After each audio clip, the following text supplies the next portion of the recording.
what did you make of Sophie Cunningham's flagrant foul on JC towards the end? It was a flagrant foul. Think it's like defending the team, or how do you view just how it opened? I view it as a flagrant foul. That's about the game too. Yeah, well, I mean, you guys came for basketball. Yeah, Let's no, talk seriously. about basketball. Yeah. Come on now. What do you think of just how you all were able to pull in the second half, Caitlin in We're particular? going to the Commissioner Cup Championship. Let's That's go! pretty exciting. Y'all want to talk about that? Let's talk about that. What do you think, again, in the second half? The WNBA is about to jeopardize its own existence. Caitlin Clark, its biggest star, is allegedly reaching her breaking point, and rumors that she is leaving are getting stronger by the day.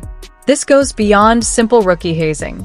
It tells of assaults that occurred in court but were disregarded by authorities. A media that places the blame on the sufferer, and a jealous league that harbors resentment toward its own savior. There is now a startling rumor that Clark is preparing an escape.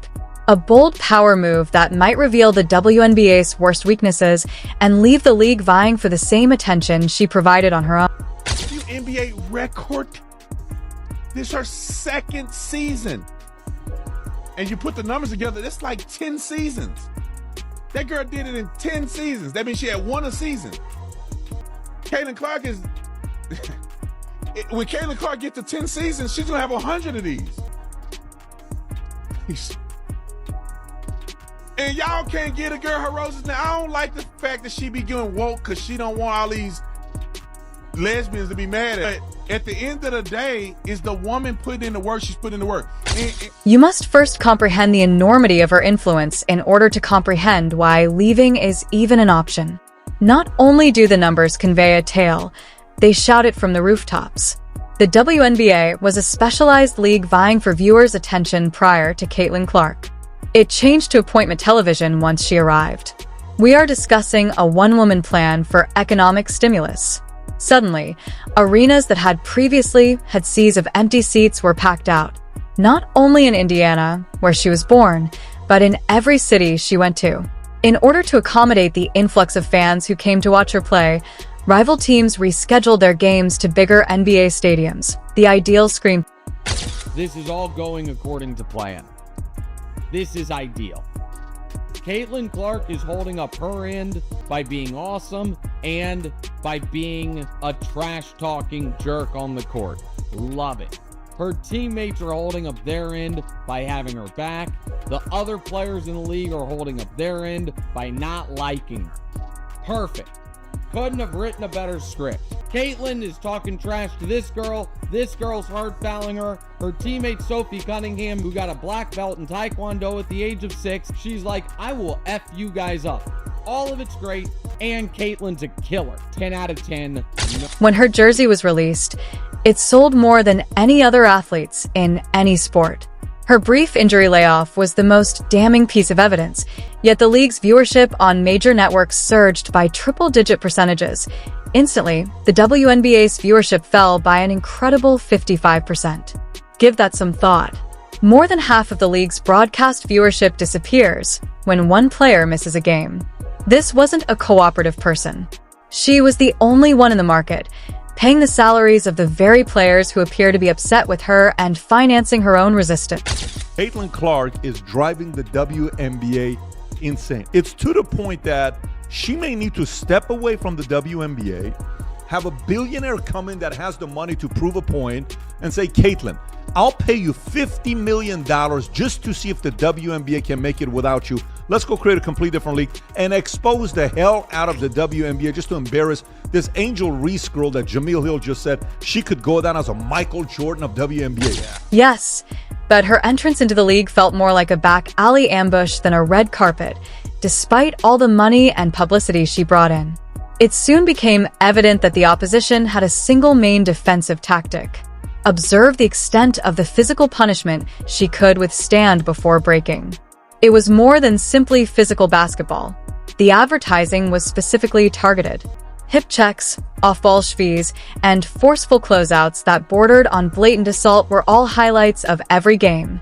The pinnacle of this was when Marina Mabrey famously shoved Caitlin, sending her falling and causing her to be totally cut off from the action. Well, I will say this. When Caitlin Clark was out, they lost 55% of their viewership. So, like, basically, Caitlin Clark is paying all their salaries. Pretty much. I mean, at the end of the day, you can hate her as much as you want, but she's brought in millions of fucking dollars. So you should be kissing her ass. And that kind of defeated the purpose of Angel Reese's argument of she's like, hey, it's not just Caitlin Clark that is bringing all the viewership to the WNBA. It's like, well, it definitely is. It's like, it kind of proved that with the viewership rating being down that she significantly increases viewership. They tried so hard to compare her to Caitlin Clark. They tried. So. It was an reaction that would be expected on a hockey rink rather than a basketball court. Nevertheless, her critics found Clark's response to be the most upsetting aspect of all. She didn't strike back. She didn't voice any complaints. She simply got back up, cleaned herself up, and resumed her work. Her poise wasn't regarded as professional. It was interpreted as arrogance, which only served to fuel the flames and intensify the impact of the subsequent blow. The message was unambiguous. You won't surpass us, and we'll attempt to stop you with force if we are unable to do so skillfully. The Fever and Sun hold a brawl and a basketball game breaks out. This was something. Caitlin Clark, without question, gets raked across the face. I think she gets poked in the eye, but it's difficult to tell. You're the Indiana Fever. You cannot stand by and let that happen. They need to make it clear to the officials. If you're going to let this happen, then we're going to stand up for our player and make a mess of the game, and you're going to have a big mess on your hands. So you need to stand up for this. You need to do something about this. You've just learned with definitive data and beyond question that Caitlin Clark controls more than half the audience for the entire WNBA. However, there was more to the story than just the hits on the court, due to the absence of the individuals who were paid to enforce the regulations. The officials appeared to be ignoring Caitlin as she was being handled like a human piñata. Apparently, they lost their whistles. The league as a whole received a clear signal when blatantly aggressive infractions were disregarded or referred to as common fouls. The season is open. The organization that ought to have been safeguarding its golden goose, the WNBA front office, was utterly silent. When it came to dress code infractions, they responded more quickly than when their biggest star was singled out. A lot of us were expecting some sort of dip since Caitlin Clark has been out with injury, but I don't think all of us were expecting the entire viewership of the entire WNBA to be down. And this tweet from Christine Brennan really stuck out to me. She said one player gets injured and more than half the TV audience for the entire league disappears. Has any other athlete ever had that kind of impact on a sport? Golf without Tiger definitely dropped precipitously on occasion, but not like this. This news is alarming for the league, and it's alarming for the league because this is such a crucial year for the WNBA. This perplexing, a fan-led online campaign was born because of what transpired in action. The defense of Caitlin Clark's mobility. By slow-motion replaying videos, circling illicit screens, and yelling into the digital emptiness for an errant foul that would never appear, viewers turned into amateur forensic experts. It revealed a profound, disturbing hypocrisy at the WNBA's core. They wanted her TV ratings, ticket sales, and marketing influence, but they wouldn't provide her the same fundamental protections as other players. Not only was this failure incompetent, it seemed deliberate. A tacit approval of the hazing of the on-court my proposal. I am sick and tired of the way they are treating my girl, Caitlin Clark. I am here to propose a solution. I think they need an enforcer. You know, someone who comes off the bench to kind of lay the smackdown on an opposing team member. I want to get the word out to the Indiana Fever that I am available. I'm ready to identify as whatever I need to in order to get the job. They need someone like me. Why? Because I'm not afraid of any 6-foot-tall lesbian. I work out. Now, I have a couple of real good go-to moves in my bag of tricks.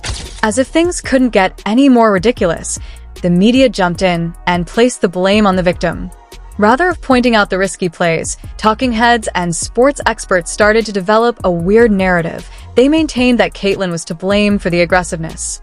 She exuded too much confidence. She talked trash. She brought it on herself, they said. This argument is so essentially flawed that it's difficult to know where to start. We are discussing professional sports.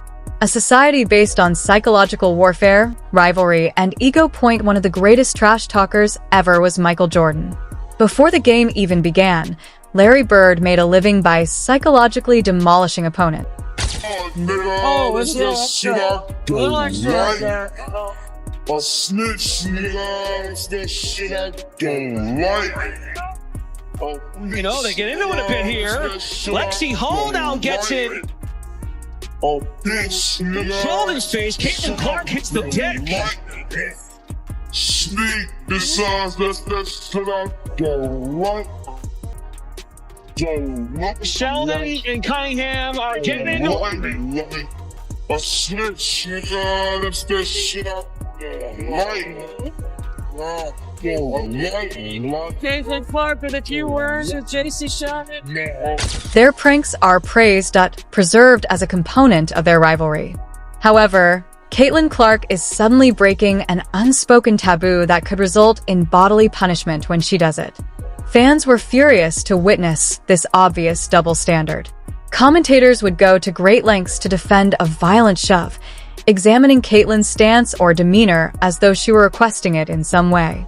In essence, they were holding the mailbox accountable for being struck by an intoxicated motorist. It was a clear and twisted message. Throughout the WNBA, you deserve everything that comes your way if you are a self-assured woman who supports. Caitlin Clark has decided to quit the WNBA and move on and go play over in Europe. I do not blame her. I applaud it. I say do it. Get as far away from the WNBA as you can. Let that league sink. Okay? Do not help them, Caitlin. Get away. I believe you could create your own league. Okay? You could be the fucking player that creates whatever, the next professional women's basketball league. Let this one just go and let Caitlin try to build the next WNBA. However, this poisonous, it wasn't only opponents who were exposed to the toxic environment. It appeared to be ingrained in the veteran culture of the league. The phrase gatekeeping became popular. Some players bizarre, self-defeating zeal because they believed Clark hadn't earned her stripes. What actually was earned? She was already the league's most well-known and significant athlete, giving the WNBA more recognition and revenue in a matter of months than other teams had in decades. One could feel the resentment.